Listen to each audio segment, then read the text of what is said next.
Bologna città del trotto. In questa seconda parte, sempre con Elio Rambaldi, seguiremo tutte le operazioni che avvengono al termine della corsa. Questa è l'immagine del fotofinish che è possibile ingrandire nel caso di arrivi molto stretti per dare la vittoria o il pareggio.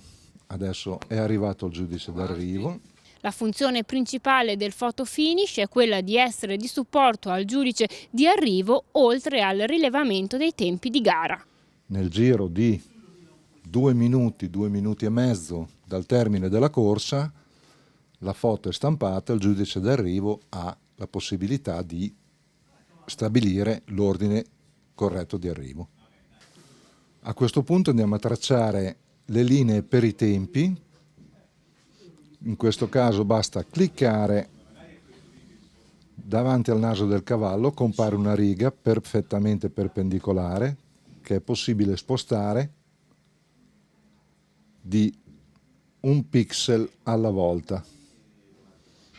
Inseriamo il numero e proseguiamo con tutti i cavalli.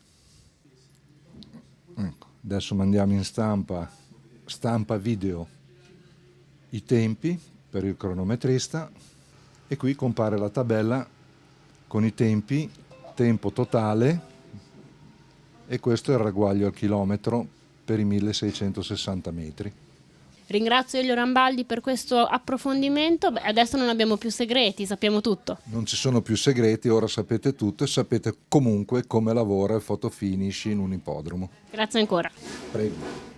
Il nostro approfondimento dall'ippodromo di Bologna termina qui. Vi ricordo sempre il nostro sito www.ippogruppo.it e di seguire i nostri canali social.